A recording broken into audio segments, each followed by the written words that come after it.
2 years after Earth joined the new Galactic Assembly as an associate member, Admiral Peter Grant reviewed his final report before retirement. His office window overlooked Geneva, where the first snow of winter was beginning to fall softly. Captain Linda Hayes entered with 2 cups of coffee and a tablet. "Last day nervousness?" she asked with a slight smile. "More like reflection," Peter replied, accepting the coffee gratefully. "A lot has changed in 5 years. 4 years since the withdrawal, 2 since we joined the Assembly as associates," Linda corrected. "Though I suppose the planning started considerably earlier." Peter nodded and activated his terminal. "I have been compiling lessons learned. For whoever takes over this position, figured I should document what worked, what did not, and what we are still learning. Mind if I contribute some observations?" "Please do." They spent the next hour reviewing the past years, identifying patterns and extracting insights. The conversation ranged across diplomacy, military operations, economic policy, and cultural exchange. Everything humanity had experienced in its complicated relationship with galactic civilization. "The key lesson," Peter finally said, "is that institutions are only as good as the people running them and the structures constraining them. The Council failed because its structure enabled exploitation, and its leadership accepted that as normal operating procedure. The Assembly has a better chance because they built better structures and selected leaders genuinely committed to making them work effectively. But structures alone prove insufficient," Linda added. "We have observed that with some of the smaller alliances. Excellent charters, terrible implementation. The Federation succeeds because they actually enforce their own rules consistently. The Compact works because members hold each other genuinely accountable." An alert flashed on Peter's terminal. Secretary Wright requesting an immediate video conference. He accepted, and Helen appeared on screen. "Peter, I wanted to reach you before the retirement ceremony tonight. The President asked me to pass along his personal thanks for your service." "It was my privilege," Peter replied honestly. "You fundamentally changed the course of human-galactic relations. That represents no small achievement. I forced some difficult decisions. Whether they were ultimately correct will not become clear for years yet." Helen smiled warmly. "Still cautious even on your final day. Some things never change." Her expression grew more serious. "There is one piece of business to discuss. The Assembly has formally proposed upgrading Earth status from associate member to full member. They are willing to maintain all the protections we negotiated, just with increased participation and influence." "What is your assessment?" Peter asked. "I think they are genuine. The Assembly has proven itself consistently over 2 years. They have handled crises effectively, maintained complete transparency, and respected established boundaries. Earth's concerns about joining have been largely addressed through their demonstrated actions, rather than empty promises." Peter considered carefully. "What is the decision timeline?" "They would like a response within 6 months. No pressure, just for planning purposes. They are about to revise their charter and want to know if Earth should be included in that process as a full member with complete voting rights." "My recommendation," Peter said carefully, "is that Earth accept with 2 specific provisions. First, we maintain the explicit withdrawal clause but with a shortened notice period, 6 months rather than 1 year. Second, we insist on regular reviews of Earth's participation to ensure the relationship remains genuinely beneficial to both parties.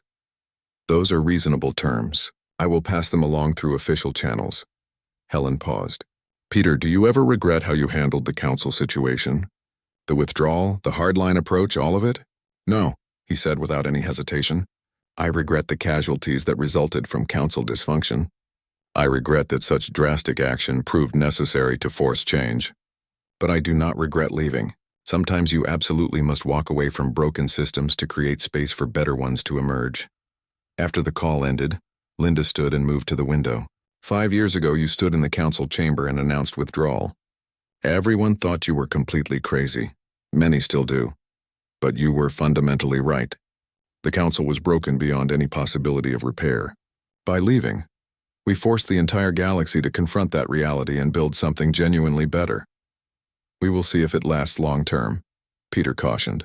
"The Assembly remains quite young. It could gradually drift toward the same dysfunction the Council suffered from. But now there exists a clear template for response," Linda pointed out. "If the Assembly fails, other species know they can leave, build alternatives, force substantive change. We proved it is actually possible. A message arrived from Captain Stephen Morris, now commanding Earth's defensive fleet. Admiral Grant, I wanted to send my congratulations on your retirement. You taught me that sometimes the hardest leadership decision is knowing when not to act, when to let others face their own consequences. That lesson has served me extremely well. Thank you. Peter smiled, forwarding the message to Linda. He understands it. That proves encouraging. The retirement ceremony that evening was held at Earth Defense Command headquarters. Military personnel, diplomatic staff, and civilian officials gathered to mark Peter's departure from active service. Secretary Wright presented him with various honors and commendations. But the speeches felt less important than the private conversations afterward. Delos attended via hologram, his image projecting from an emitter at the front of the room. Admiral Grant, on behalf of the new Galactic Assembly, I want to thank you for your service not just to Earth, but to the broader cause of better governance throughout the galaxy. Your willingness to make extremely difficult decisions inspired others to demand better from their institutions. I appreciate that, Coordinator, Peter replied, but the credit belongs entirely to those who did the hard work of actually building better systems. All I did was refuse to enable obvious dysfunction. That was considerably more than most were willing to do, Delos said, and it made all the difference. After the ceremony concluded, Peter found himself on the headquarters roof garden looking up at the stars. Linda joined him, along with Stephen and several others who had been part of the original Council withdrawal operation. So what comes next for you? Stephen asked. Surely you are not planning to just retire quietly and disappear. I am joining the Diplomatic Institute, Peter said. Teaching. They want someone to develop comprehensive curriculum on institutional reform and organizational accountability. Figured I have some relevant experience. That is a diplomatic way of saying you are going to train the next generation to spot dysfunction and force necessary change. Linda translated with a grin. Something like that. They stood in comfortable silence, watching ships transit through the orbital lanes high above Earth. Human vessels mixed with Taraxian, Keltheran Federation and compact ships, a peaceful, orderly flow of commerce and communication. You know what is genuinely interesting? Stephen observed. 5 years ago, we were relatively isolated, one species in a galaxy full of civilizations, dependent on a dysfunctional council for access and influence. Now we are connected with dozens of species through multiple organizations, all of which actually function reasonably well. That is because we insisted on proper terms from the beginning, Peter replied. Partnership rather than exploitation. Mutual benefit rather than one-sided obligations that only served their interests. An incoming message interrupted the quiet moment. The source was unexpected. Former Speaker Kellos, now serving as an advisor to the Assembly on institutional reform. Admiral Grant, the message began. As you retire from active service, I wanted to extend my personal congratulations and deepest thanks. When you withdrew Earth from the Council, I was angry. I saw it as betrayal. Only later did I understand it was necessary intervention. The Council had become corrupt, not in the sense of criminal behavior, but in the deeper sense of deviation from our founding principles. Your actions forced us to confront that uncomfortable reality. The new Galactic Assembly exists because you had the courage to say enough. For that, the galaxy owes you a significant debt.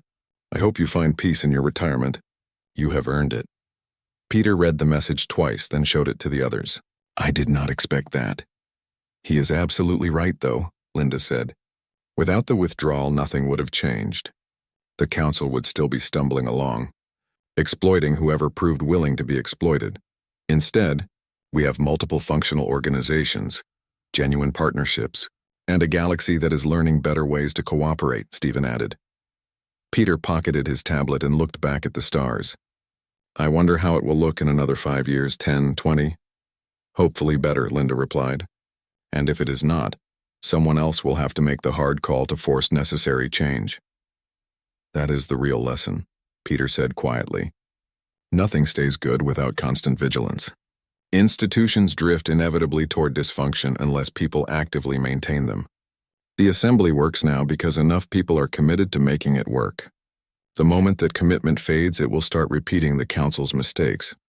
That is somewhat cynical, Stephen observed. 18 months after the withdrawal, Admiral Peter Grant found himself occupying an unexpected role. What had begun as strategic oversight of Earth's independent operations had evolved into something considerably more complex. The new Galactic Assembly was functioning after a fashion, and multiple factions were tentatively reaching out to humanity for various forms of engagement. His office had become a clearinghouse where all these requests flowed through, each requiring careful evaluation. Captain Linda Hayes entered and dropped a thick stack of reports on his desk with a solid thud. We received 17 new communication requests this week alone. Everyone wants to talk to Earth now that we are not propping up a failing system. Peter scanned the list quickly. Trade negotiations, security consultations, technical assistance requests, diplomatic overtures. What is your assessment? Mixed results. Some represent legitimate opportunities worth exploring. Others are thinly disguised attempts to obtain free assistance. A few are simply curious about how we are managing without assembly involvement. How are we actually managing? Linda pulled up economic data on her tablet. Better than our projections indicated, our trade has diversified significantly. We are dealing directly with individual species and regional blocks rather than through assembly bureaucracy. Our shipping lanes remain secure because we patrol them ourselves, rather than depending on assembly forces. Our budget runs approximately 30% leaner, without council contribution obligations. What about access to assembly-controlled markets? We lost some access initially, but it is returning.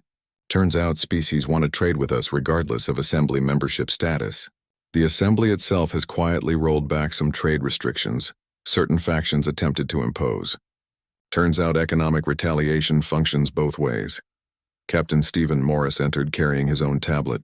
Speaking of trade, we received an interesting proposal from the Compact. They want to negotiate a comprehensive trade and mutual defense agreement. Direct relationship with no assembly involvement whatsoever. Peter reviewed the proposal carefully. It was substantial, offering preferential trade terms, technology sharing arrangements, and coordinated security operations. The kind of genuine partnership humanity had hoped to achieve with the Council, but never obtained. What is the drawback? He asked. There is not one, as far as our analysts can determine, Stephen replied. The Compact has demonstrated stability and competent governance since its formation. They honor their commitments, respect established boundaries, and actually operate like a functional alliance. This appears to be a genuine offer of equitable partnership. Do you recommend we accept? Linda asked. Not immediately, Peter said. Give it another 6 months minimum. I want to observe how they handle their first genuine crisis. Anyone can appear competent when circumstances are favorable. Over the following weeks, Peter developed a reputation for extremely cautious engagement. Earth would communicate with anyone, negotiate with anyone, but committed to nothing without substantial evidence of consistent good faith. Some observers viewed this as excessive skepticism. Peter viewed it as learning from hard experience. The real test arrived when violence erupted in what had been Council core territories. The Vryn and several allied species found themselves facing serious internal conflicts as populations demanded substantive reforms. Traditional power structures were collapsing, and the transition was neither peaceful nor organized. Delos, now serving as a coordinator for the new Galactic Assembly, requested an urgent meeting with Peter. They met via secure communication channel. Delos appeared tired but maintained determined focus. Admiral Grant, I will be direct. The Vryn situation deteriorates rapidly. We estimate 500,000 casualties in the past month alone. The Assembly is attempting to organize an effective peacekeeping operation, but we lack the necessary experience and resources to execute it properly. You want Earth's military assistance. I want your advice and expertise. Delos corrected carefully. Not your forces, not your funding, not another dependency relationship. Just guidance from someone who has successfully conducted these operations previously. The distinction mattered significantly. Peter leaned forward, interested despite his natural caution. What specifically do you need to know? Everything, Delos admitted frankly. How to assess the situation accurately. How to deploy forces effectively. How to balance security requirements with political realities. How to actually help rather than inadvertently making things worse. They talked for 3 hours. Peter shared lessons learned from dozens of peacekeeping operations, explaining not just tactical approaches but underlying principles. When intervention proves appropriate and when staying out serves better. How to build trust with local populations. How to measure success beyond simply stopping active combat. The hardest lesson, Peter concluded, is accepting that you cannot save everyone. Sometimes the best outcome you can realistically achieve is preventing bad situations from becoming catastrophic disasters. That proves unsatisfying emotionally, but it remains realistic. Delos took extensive notes throughout. I wish we had conducted these conversations decades ago when the council still functioned. The council was not interested in learning. They were interested in having someone else handle difficult problems for them. That represents the fundamental difference. You are taking genuine responsibility for your own governance and security. That makes this conversation possible. After the call ended, Linda raised an eyebrow. That was considerably more forthcoming than your usual cautious approach. Because he asked the correct question, Peter replied. He did not ask us to solve his problem. He requested information so he could solve it himself. That represents partnership behavior, not dependency behavior. Do you think he will use the advice effectively? We will discover the answer soon enough. If the Assembly's peacekeeping operation succeeds, we will know they are serious about building genuine capability. If it fails, we will know they remain all talk and no substance. 6 weeks later, reports from the Vryn territories showed the Assembly's peacekeeping force was making measurable progress. Casualties were declining steadily, negotiations were producing tentative agreements, and the operation was being managed competently. Not perfectly, Peter noted with professional satisfaction, but competently. Secretary Wright called to discuss the developing situation. I am seeing positive reports about the Assembly's Vryn operation. Your guidance appears to have helped significantly. They did the actual work, Peter emphasized. I merely provided some operational wisdom accumulated over decades. The success belongs entirely to them. The President wants to discuss increasing Earth's engagement level with the Assembly. Not full membership, she added quickly, observing his expression, but perhaps formal observer status, more regular consultations, that sort of structured involvement. It remains premature, Peter stated firmly. The Assembly is barely 1 year old. They have handled one crisis reasonably well, but that does not prove systemic capability or long-term reliability. We should maintain current status for at least another year, possibly 2. Some members of Congress are pushing for faster engagement. They perceive opportunities, both economic and political. Then Congress is being dangerously short-sighted, Peter replied bluntly.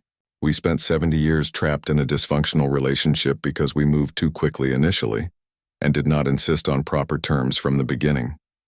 I absolutely will not repeat that mistake. Helen remained quiet for several seconds. You realize you cannot maintain humanity in isolation indefinitely. We are part of the galactic community whether we formally participate in the Assembly or not. I am not advocating isolation whatsoever. I am advocating standards. Earth should engage with partners who demonstrate through consistent actions, not empty words, that they genuinely value equitable cooperation. Once the Assembly proves it is built on sustainable foundations, we can seriously discuss deeper involvement. An unexpected development arrived from the Federation of Independent Worlds. They formally requested that Earth consider joining their organization, presenting a detailed proposal explaining precisely how humanity would fit into their governmental structure. Peter reviewed the proposal with extreme care. Unlike the Council, the Federation had built comprehensive checks and balances into every level of their system. No single member could dominate decision-making. Contributions were strictly proportional to population and economic capacity. Voting remained completely transparent. Leadership rotated regularly on fixed schedules. On paper, it appeared to be everything humanity had wanted from the Council. He shared the proposal with his senior staff. Linda, Stephen, and several others gathered in his conference room for thorough discussion. It is an excellent proposal, Linda admitted. They have clearly learned from past mistakes, both theirs and ours. The question is actual implementation, Stephen added. Do they genuinely follow these rules? Or are they merely more sophisticated window dressing? Lieutenant Daniel Cooper, who had been quietly analyzing data, spoke up. I have been systematically comparing the Federation's actual behavior over the past year to their charter provisions. They are not perfect, but they demonstrate remarkable consistency. 6 months after the withdrawal announcement, Admiral Peter Grant worked from his new office at Earth Defense Command headquarters in Geneva. He reviewed reports his staff now called the aftermath analysis. His role had transformed from council liaison to something more difficult to define. Strategic oversight of humanity's independent space operations. The reports made difficult reading. Captain Linda Hayes entered carrying 2 cups of coffee. She placed one on his desk. "You will need caffeine for these updates," she said. "That concerning?" "Depends on perspective." She activated her tablet, projecting data across his wall display. Council space has fractured into at least 7 distinct power blocks. The official council structure technically still exists, but nobody pays much attention anymore. Peter studied the map displaying the new political landscape. Different colored regions indicated various alliance structures, many overlapping in complicated patterns. "Walk me through it." The Vryn and their closest allies attempt maintaining the traditional council structure, but their influence has declined approximately 60%. The Compact, led by the Taraxians, has expanded to 23 member species, controlling most former mid-rim territories. The Keltharans and Zephyrites continue their border war, which has expanded to include roughly a dozen additional species on various sides. What about smaller species? Linda highlighted several regions. This part proves particularly interesting. Approximately 40 smaller species formed what they call the Federation of Independent Worlds. They are deliberately modeling their structure on human governmental principles: representative democracy, leadership term limits, proportional contributions, comprehensive checks and balances. Peter raised his eyebrows. "Did they request our assistance or guidance?" "Negative. They developed it independently by studying publicly available information about Earth's government and our early interstellar colony administration. Ambassador Collins received a very polite request last week, asking if we would review their governmental charter for technical errors or omissions. Not requesting approval, just technical feedback. That demonstrates impressive maturity." "What did Collins tell them?" "She provided the requested technical feedback and wished them success. No commitments, no strings attached, no ongoing obligations." Peter nodded with approval. "Excellent. What about the humanitarian situation?" Previous reports were quite grim. Linda's expression darkened significantly. "It remains bad, Peter. The Outer Rim situation has stabilized somewhat since the Federation assumed security responsibilities there. But we estimate approximately 3 million casualties from various conflicts over the past 6 months. Refugee crises affect at least 12 sectors. Economic disruption impacts billions." He absorbed that information in silence. 3 million dead. The number seemed too large for human comprehension. Yet each digit represented individual lives ended by conflicts that might have been preventable. "Our responsibility?" he asked quietly. "No," Linda stated firmly. "The Council's responsibility for building a system dependent on exploitation rather than genuine cooperation. We did not cause these conflicts. We simply stopped being the temporary bandage covering them. Try explaining that to the deceased." "I will, gladly. Immediately after someone explains to them why the Council allowed New Perth to burn." She leaned forward intensely. "Peter, you are second-guessing the withdrawal decision." "Do not. We made the correct choice. The fact that the Council demonstrates incompetence does not mean we were obligated to enable that incompetence indefinitely." Before Peter could respond, his assistant's voice came through the intercom. "Admiral, Secretary Wright is calling. She indicates the matter is urgent." Helen Wright appeared on screen moments later, looking exhausted but energized. "Peter, something significant has occurred. Kellos has resigned as council speaker." "Resigned? The Vryn do not resign from that position. Speaker is a lifetime appointment in their culture." Apparently he delivered quite a remarkable speech about it. Said he failed in his duty to maintain council integrity and effectiveness. Called for immediate elections to restructure the council's governing framework. Helen transmitted a file. "You need to watch this recording." Peter played the recording. Kellos stood before the council chamber, his feathers subdued in color, his forearms hanging at his sides in a posture communicating defeat. For 47 years, the translation system rendered his words, "I have served as speaker of this council. I believed I was preserving an institution that brought order from chaos, cooperation from conflict, prosperity to all member species. I was fundamentally wrong." The chamber erupted in protests and objections. Kellos waited patiently for silence to return. The humans revealed the truth of what we had become, not through accusations or demands, but through the simple action of departing. By withdrawing their support, They demonstrated how completely we had grown dependent on their labor, their sacrifice, their resources, without ever properly acknowledging that dependence or showing appropriate gratitude. More protests erupted. Kellos continued speaking. Some claim humanity abandoned us. This statement is false. We abandoned the foundational principles upon which this council was built. We became entitled, complacent, and fundamentally unjust. The humans attempted for 20 years to address these failures through proper administrative channels. We ignored them. They attempted to reform the system from within. We dismissed them. Finally, they did the only rational thing available and departed. He spread his arms in the Vrin gesture of formal acknowledgement. I accept full responsibility for this leadership failure. Effective immediately, I resign as Speaker. I call upon this council to conduct open elections for a new governing structure, one that actually serves all members equitably. If we cannot accomplish this, then we do not deserve to survive as an institution. The recording ended. Peter sat back, processing what he had witnessed. That was not what I expected, he admitted.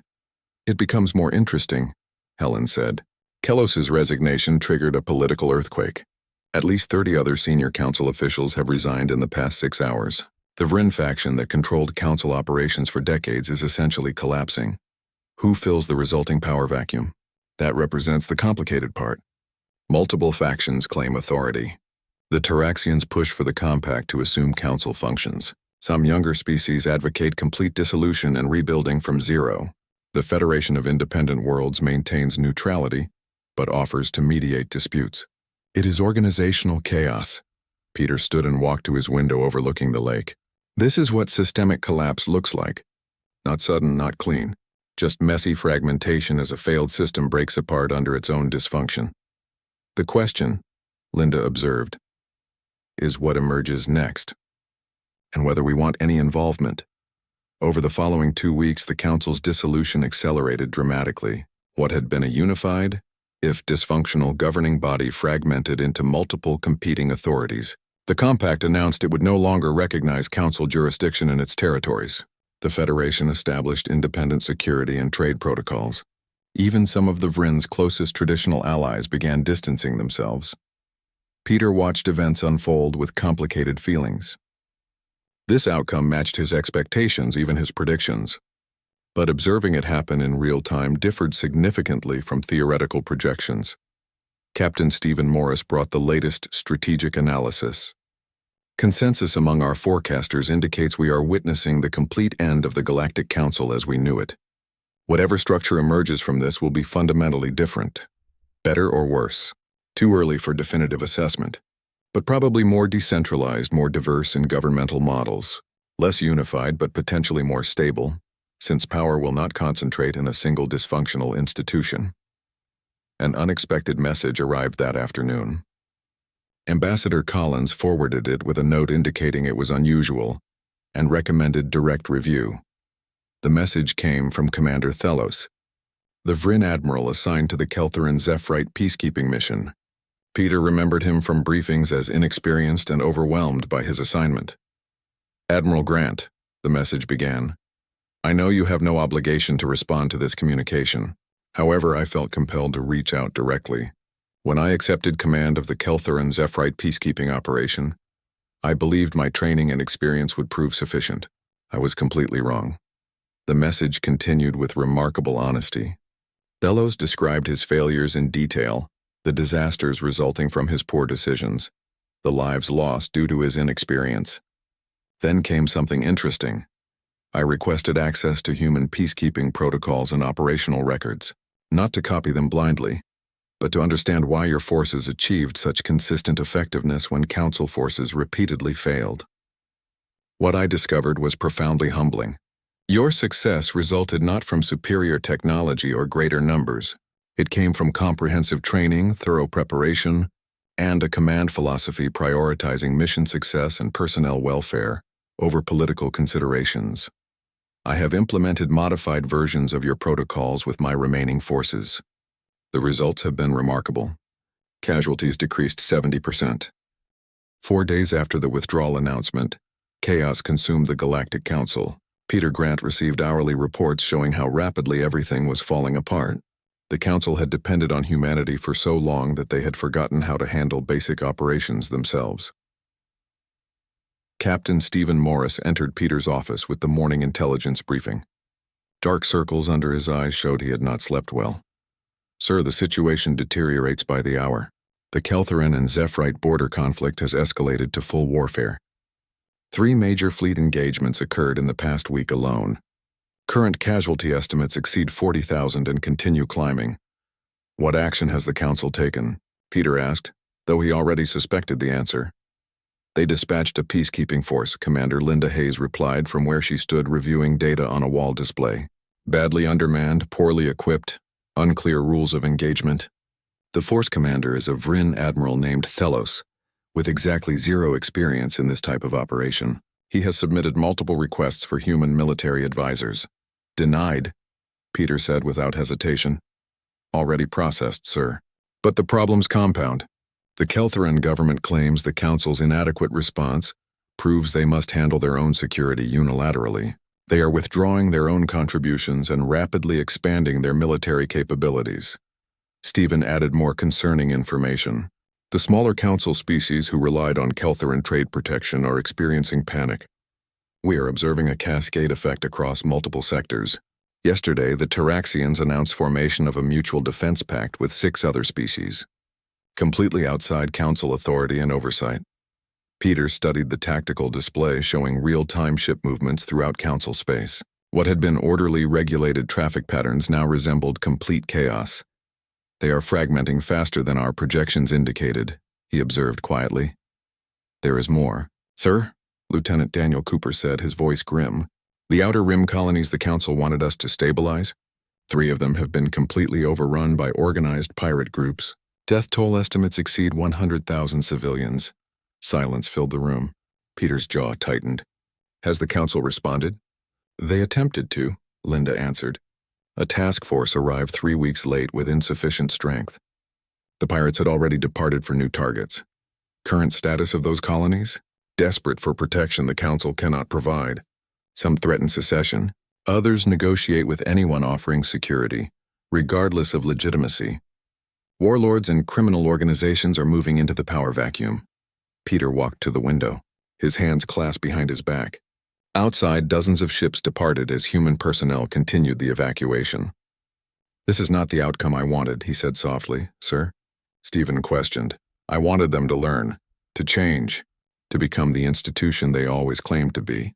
Instead, they are collapsing completely." He turned back to face his team. "But this is not our fault.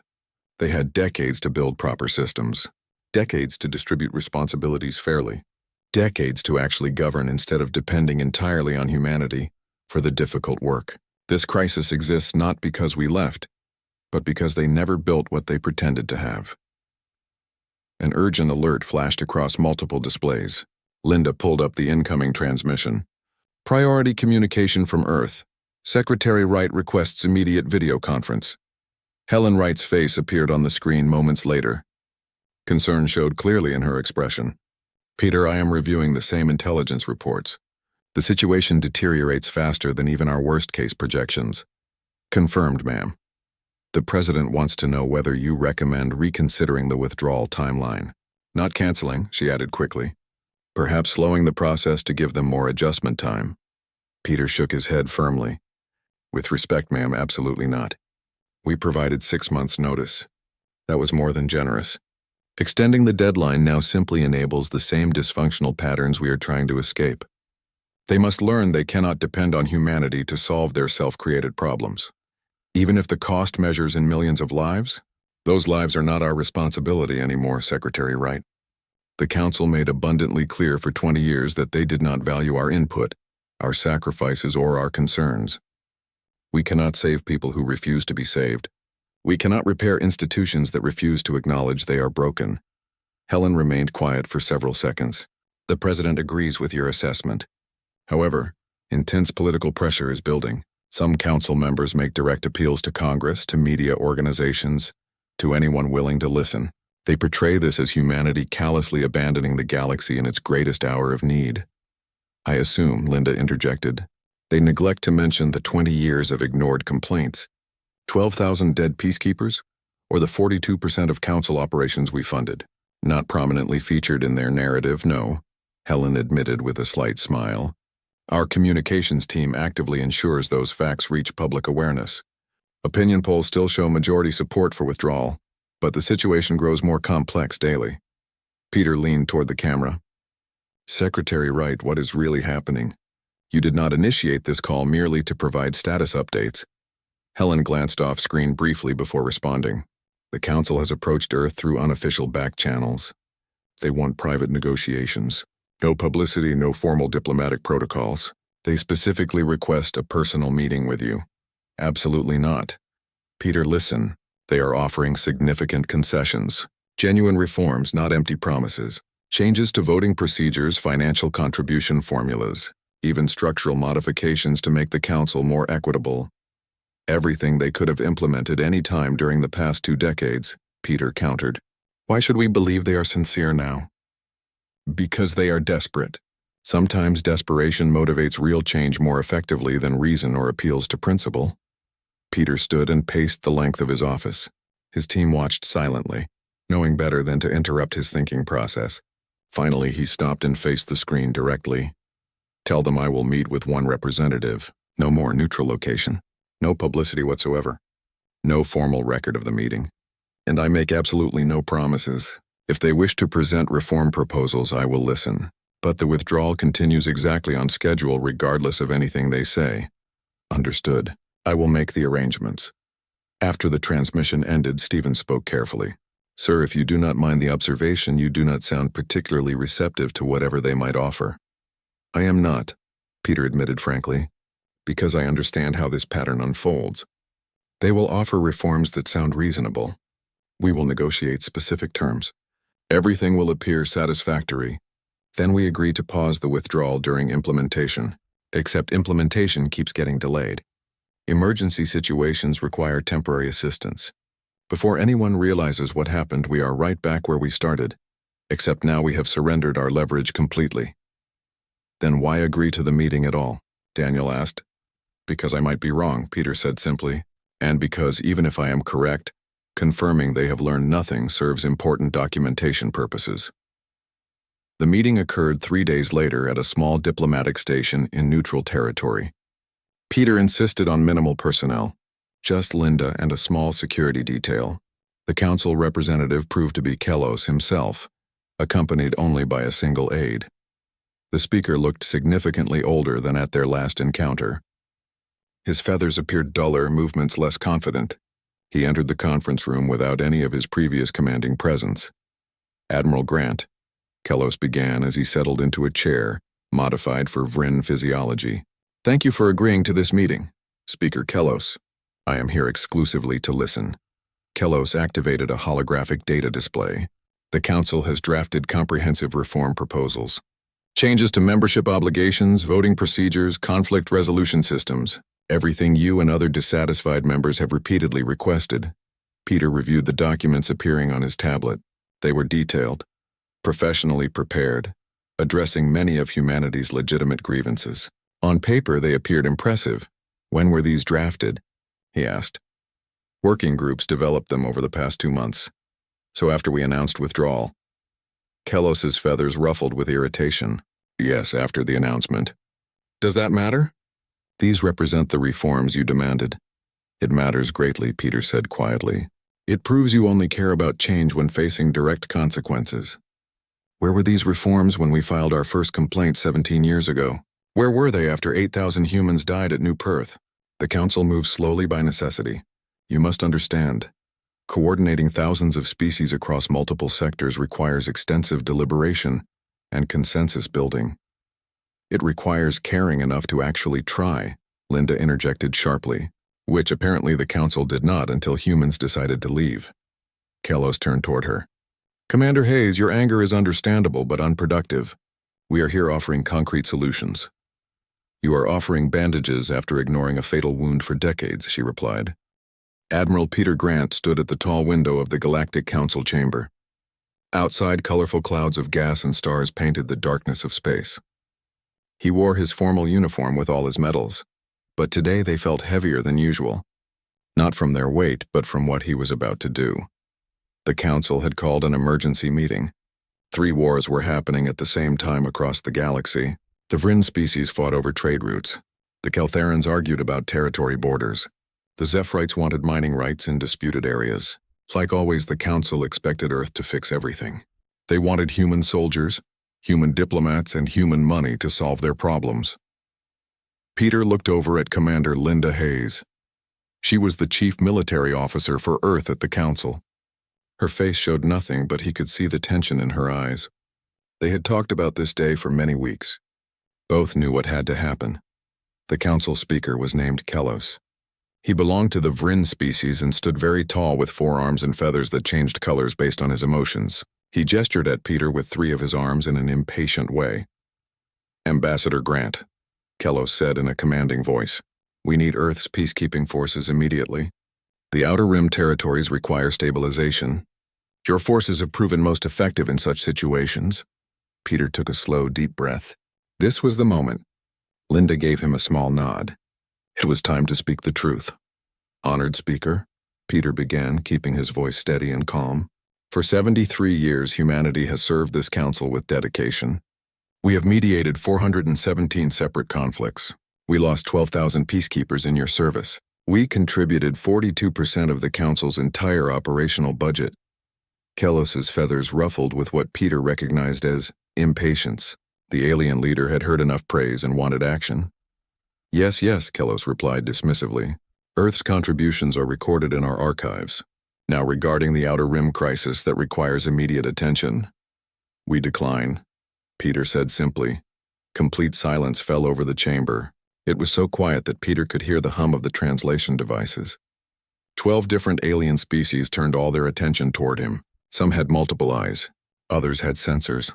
All of them stared at the human delegation in shock.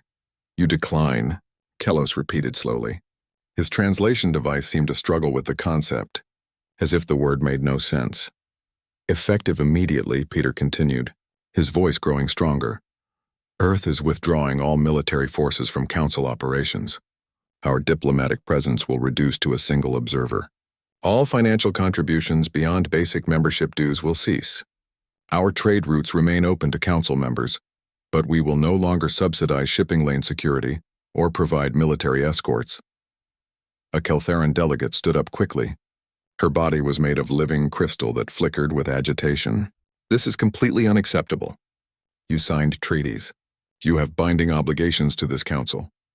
Peter nodded toward Linda. She activated a holographic display that appeared in the center of the chamber for everyone to see. "Every treaty we signed," Linda explained clearly, "included specific clauses requiring mutual respect and equitable burden sharing among all members. Over the past 20 years, humanity has filed 197 formal complaints about council members violating these terms. Not a single one of those complaints received a formal hearing or proper response." Another delegate spoke up. This one was a being made of gas whose name Peter had never learned to pronounce correctly. "Your species is young and inexperienced. You lack the historical perspective necessary to understand the complexities of council politics and decision-making." "Perhaps," Peter agreed calmly. "But we understand enough to recognize when we are being exploited. The council contacts us when enforcement is needed, when credits must be spent, when lives must be risked. But when humanity requests support, when our colonies face pirate raids, when our merchant vessels are seized by supposedly allied species, the council finds endless reasons to delay, to form study committees, to defer action indefinitely."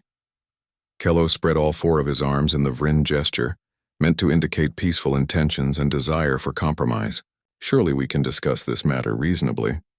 There have been some misunderstandings over the years, yes, but nothing that requires such extreme and drastic action." "We have been discussing it for 20 years, Linda interjected, her tone sharp and direct. "Earth has provided detailed documentation of every violation. We have attended countless committee meetings. We followed every bureaucratic procedure exactly as specified. The only thing we accomplished was filling your filing systems with complaints that everyone ignored." Peter took control of the conversation again. His voice remained calm but firm. 3 months ago, the human colony of New Perth requested council assistance. Zephrite raiders had destroyed 2 orbital stations. The request was denied due to what you called insufficient evidence. We provided sensor logs showing the attacks. We provided testimony from survivors. We provided physical wreckage for analysis. 2 months ago, those same raiders struck again. They killed 8,000 colonists. Where was the council? The evidence presented was ambiguous and unclear. A delegate protested weakly from the back of the chamber. The evidence was deliberately ignored, Peter corrected. Just as our requests are routinely ignored. Just as our sacrifices are taken completely for granted. Just as our legitimate concerns are dismissed as the immature complaints of a young species that does not understand galactic politics. He straightened his posture and looked directly into Kelos's multiple eyes. Humanity did not enter the galactic community to serve as the Council's unpaid enforcers and unlimited bank account. We came seeking genuine partnership. We wanted meaningful cooperation. We wanted mutual benefit and respect. Since the Council has demonstrated no interest in providing any of these things, we see absolutely no reason to continue this arrangement. You would abandon your responsibilities to galactic peace and stability, Kelos demanded, his feathers now extended fully in a display of anger and outrage. We are abandoning a fundamentally exploitative relationship, Linda responded firmly. Humanity will honor all existing contracts to their conclusion. The withdrawal process will be orderly and professional, but make absolutely no mistake about our intentions. We are leaving. Council forces currently depending on human logistics support have 6 standard months to establish alternative arrangements. Peacekeeping missions under human command will transfer to Council authority within 4 months. Peter accessed his wrist computer and transmitted a comprehensive data package simultaneously to every delegate's personal device. This package contains the complete withdrawal timeline, contact information for all transition coordinators, detailed documentation explaining our reasons. We strongly encourage the Council to review these materials carefully. He turned toward the chamber exit. Linda fell into step beside him. Behind them, the chamber erupted into absolute chaos. Multiple species shouted questions and demands in overlapping languages. The translation system struggled to keep up with the confusion. Admiral Grant, Kelos called out loudly. His voice cut through all the other noise. If you proceed with this action, the consequences for Earth will be severe. Peter paused at the doorway. He looked back over his shoulder at the assembled council. Honored speaker, he said quietly but clearly. We have been living with severe consequences for decades while serving this council faithfully. Now it is your turn to experience consequences. The doors sealed shut behind them with a soft hiss. Linda exhaled a long breath she seemed to have been holding. Well, she said, that is done. Do you think they will actually change anything? Doubtful, Peter replied. For the first time that day, he allowed himself a small smile. But that is no longer our problem to solve. They walked through the ornate corridors of Council Station 7, the station that humanity had helped design, build, and fund. In 6 months, none of it would be Earth's concern anymore. How long before panic sets in? Linda asked. 3 days, Peter predicted. Once they read the withdrawal documentation and realize how many critical systems depend entirely on human personnel. At the human delegation quarters, Captain Stephen Morris waited with urgent news. Sir, we are already receiving communication requests from at least 30 different sources. Ignore all of them, Peter ordered. We said everything we needed to say. Now we execute the withdrawal plan exactly as written. Peter moved to his office window and looked out at the vast expanse of council space. Thousands of stations, millions of ships, billions of beings connected through a government that had existed for millennia, a government that had grown lazy, entitled, and corrupt. His communicator activated. Secretary Helen Wright appeared on the screen. I watched the entire session, she said. The President fully supports your actions. Congress voted this morning. 94% approved the withdrawal. Peter nodded. After 73 years, humanity was finally leaving the Galactic Council, and nothing would change their minds.